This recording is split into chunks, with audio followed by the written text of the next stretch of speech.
Hello my dear friends, எல்லோரும் எப்படி இருக்கீங்க? இந்த உலகத்திலேயே ரொம்ப உண்மையாகவும் நேர்மையாகவும் நடந்துக்கிற பர்சன் நீங்கள் தானே வச்சுக்கலாம். உங்களோட பெஸ்ட் ஃப்ரெண்ட், உங்களுக்கு பல வருஷமாக பழக்கமானவங்க உங்ககிட்ட ஒரு முக்கியமான ரகசியத்தை சொல்கிறாங்க. அதை முழுசாக கேட்டு முடிச்ச நீங்கள் அந்த ரகசியத்தை யார்கிட்டையும் சொல்ல மாட்டேன்னு ப்ராமிஸ் பண்ணுறீங்க.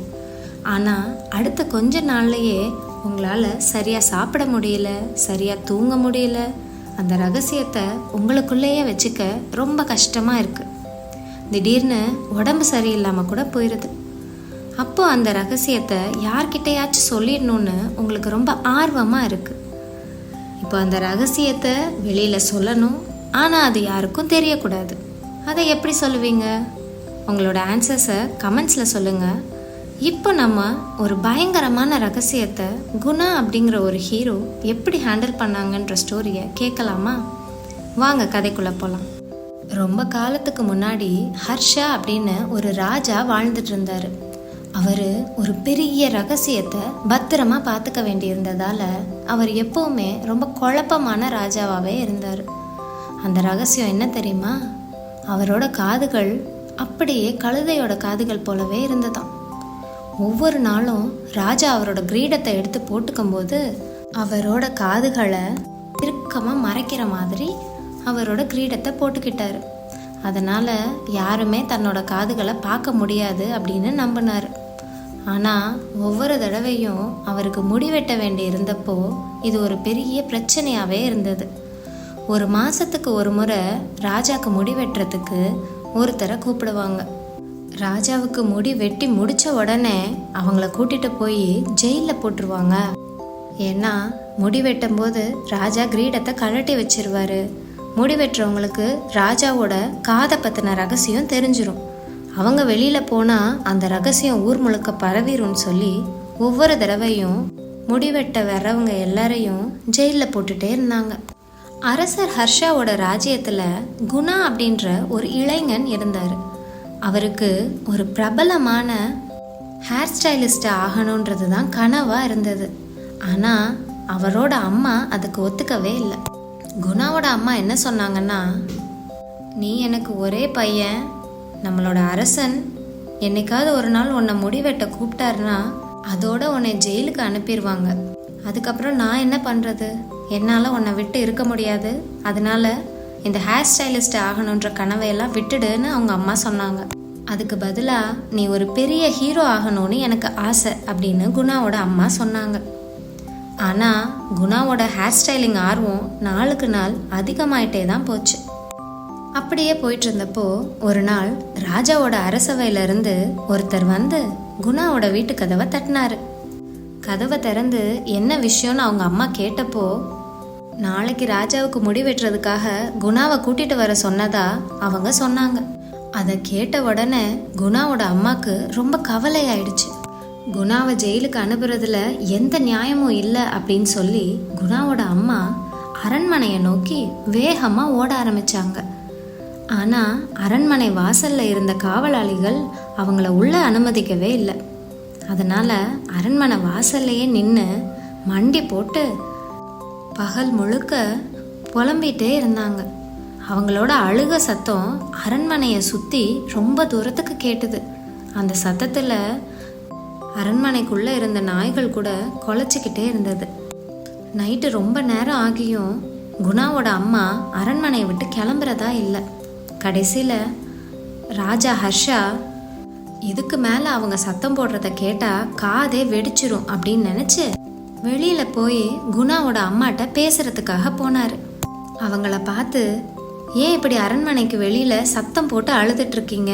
நாங்கள்லாம் யாரும் தூங்க வேண்டாமா அப்படின்னு அரசன் ஹர்ஷா கேட்டார். அதுக்கு குணாவோட அம்மா சொன்னாங்க, ராஜா அவர்களே, உங்களுக்கு முடி வெட்டுறதுக்காக என் பையன் குணாவை நாளைக்கு வர சொல்லியிருக்காங்க.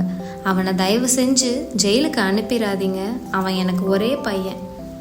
குணா உங்களுக்கு முடி வெட்டினதும் அவனை நீங்கள் ஜெயிலுக்கு அனுப்பிட்டீங்கன்னா நான் என்னோட வாழ்நாள் முழுக்க இங்கேயே அரண்மனை வாசலில் நின்று அழுதுகிட்டே இருப்பேன் அப்படின்னு சொன்னாங்க.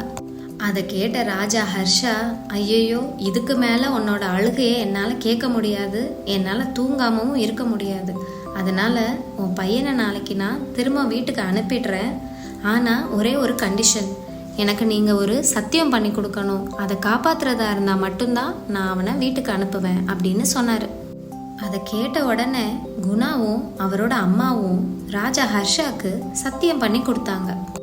ராஜா சொன்ன மாதிரியே குணா அடுத்த நாள் முடி வெட்டிட்டு திரும்ப வீட்டுக்கு போயிட்டாரு. ரகசியம் ஏற்கனவே குணாக்கு தெரிஞ்சதாலையும் அவர் அதை காப்பாத்தவேன்னு சத்தியம் பண்ணனாலையும் இனிமே எப்பவுமே குணாவே ராஜாக்கு முடி வெட்டுறதுக்காக ஃபிக்ஸ் பண்ணிக்கிட்டாங்க. அரண்மனையில் வேலை கிடைச்சதை நினச்சி குணாவும் அவங்களோட அம்மாவும் சந்தோஷமாகவே வாழ்ந்துட்டு இருந்தாங்க. ஆனால் கொஞ்ச நாளில் குணாக்கு திடீர்னு உடம்பு சரியில்லாமல் போயிடுச்சு. என்ன ஆச்சுன்னு குணாவோட அம்மா கேட்டப்போ, எல்லாம் இந்த ராஜாவோட ரகசியத்தினால தான் அம்மா, என்னால் வேற எதையுமே யோசிக்க முடியல, என்னால் தூங்கவும் முடியலை, எல்லாத்துக்கும் மேலே இந்த ரகசியத்தை என்னால் யார்கிட்டையும் சொல்லவும் முடியலை அப்படின்னு குணா சொன்னார். அதை கேட்ட குணாவோட அம்மா குணாவை கூட்டிட்டு அவங்க வீட்டுக்கு பக்கத்தில் இருந்த ஒரு பெரியவர்கிட்ட போனாங்க. என்ன நடந்ததுன்னு விஷயத்தை கேட்டு தெரிஞ்சுக்கிட்ட அந்த பெரியவர் ஒரு செம்ம ஐடியா கொடுத்தாரு. கண்களோ காதுகளோ இருக்கிற யார்கிட்டையும் தானே சொல்லக்கூடாதுன்னு ராஜா சத்தியம் வாங்கினாரு. இந்த ஆத்தங்கரை ஓரமா பெரிய கருவாளி மரம் இருக்கு, அந்த மரத்துக்கிட்ட போய் நீ உன் ரகசியத்தை சொல்லிடுன்னு அந்த பெரியவர் ஐடியா கொடுத்தாரு. அதை கேட்ட உடனே குணாக்கும் கொஞ்சம் நிம்மதியா இருந்தது. உடனே ஆத்தங்கரை கிட்ட நடந்து போய் அந்த கருவாளி மரத்துக்கிட்ட ரகசியமா ராஜா காது கழுத காது அப்படின்னு குணா சொல்லிட்டு ரொம்ப சந்தோஷமா அவங்க அம்மா கூட வீட்டுக்கு திரும்பினாங்க. அதுக்கப்புறம் குணாவால நிம்மதியா தூங்க முடிஞ்சது, உடம்பும் சரியாயிடுச்சு. குணா அந்த பெரியவரோட ஐடியா படி ரகசியத்தை சொல்லி முடிச்ச அதே நேரத்துல ராஜாவோட விருப்பமான மியூசிஷியன் ஒரு புது ட்ரம்ஸை தேடிக்கிட்டு இருந்தார்.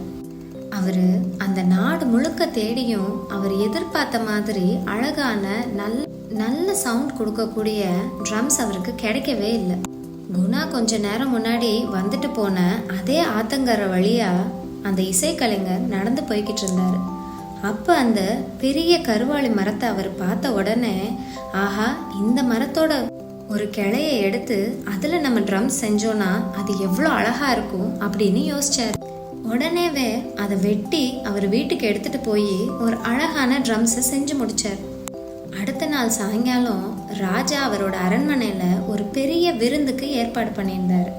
அந்த விருந்துக்கு எல்லா இசை கலைஞர்களையும் கூப்பிட்டுருந்தாங்க.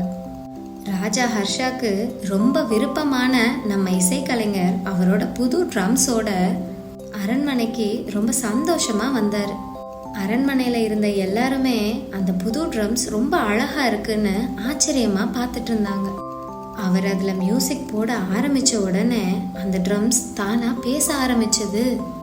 டம் டம் டம் டம் ராஜா காது கழுத காது, டம் டம் டம் டம் ராஜா காது கழுத காது, டம் டம் டம் டம் ராஜா காது கழுத காது. அதை கேட்ட உடனே ராஜா ஹர்ஷாக்கு பயங்கரமா கோபம் வந்தது. அவரோட சிம்மாசனத்துல இருந்து வேகமா எந்திரிச்சதுல அவரோட கிரீடம் தவறி கீழே விழுந்து உருண்டு போச்சு. இப்போ ராஜா ஹர்ஷாவோட சாஃப்டான புசு புசுன்னு இருந்த கழுதை காதுகள் நல்ல உயரமாகவும் பெருமையாகவும் எல்லாரும் பார்க்குற மாதிரி வெளியில தெரிஞ்சது. முழு அரண்மனையும் எந்த சத்தமும் இல்லாம அமைதியா இருந்தது. ஆனா கொஞ்ச நேரத்திலேயே ராஜாக்கு ரொம்ப நிம்மதியா இருந்தது. இனிமே அவரை பத்திரமா பார்த்துக்கிறதுக்கு எந்த ரகசியமுமே இல்லை அப்படின்னு தோணுச்சு. கொஞ்ச நேரம் கழிச்சு பார்த்தா அவரோட காதுகளை யாருமே கவனிக்கவே இல்லை. அது உண்மையிலேயே பெரிய விஷயமே இல்லை அப்படின்றது ராஜா ஹர்ஷாக்கு புரிஞ்சது. இதை போய் இவ்வளோ நாளாக ரகசியமாக வச்சு நம்ம ரொம்ப கஷ்டப்பட்டுட்டோமே அப்படின்னு ராஜா ஹர்ஷா ஃபீல் பண்ணாரு. முன்ன எப்போதும் இல்லாத அளவுக்கு இப்போ ரொம்ப சந்தோஷமாகவும் நிம்மதியாகவும் ராஜா ஹர்ஷா இருந்தார். ராஜா இப்போ எந்த குழப்பமும் இல்லாமல் சரியான ஆட்சி பண்ணுறதால அந்த ராஜ்யம் முழுக்க இருந்த மக்கள் எல்லாருமே சந்தோஷமா இருக்க ஆரம்பிச்சாங்க. இது வரைக்கும் ராஜாக்கு முடிவெட்டி யாரெல்லாம் ஜெயிலுக்கு போனாங்களோ அவங்க எல்லாரையுமே வெளியில விட்டுட்டாங்க. இந்த விஷயத்தால குணா ஒரு பெரிய ஹீரோவாவே ஆயிட்டாரு அவங்க அம்மா விருப்பப்படி. அது மட்டும் இல்லாமல் அவரோட ஹேர் ஸ்டைலிஸ்ட் கனவும் நிஜமாயிருச்சு. குணாவுக்கு இப்போது ராயல் ஹேர் ஸ்டைலிஸ்டாக பதவி கொடுத்துட்டாங்க. இந்த கதையில் வந்த எந்த விஷயம் உங்களுக்கு ரொம்ப பிடிச்சிருந்ததுன்னு கமெண்ட்ஸில் சொல்லுங்கள். நெக்ஸ்ட் ஸ்டோரியில் உங்களை எல்லாம் மீட் பண்ணுற வரைக்கும் லைஃப்பை ஜாலியாக என்ஜாய் பண்ணுங்கள். டாட்டா.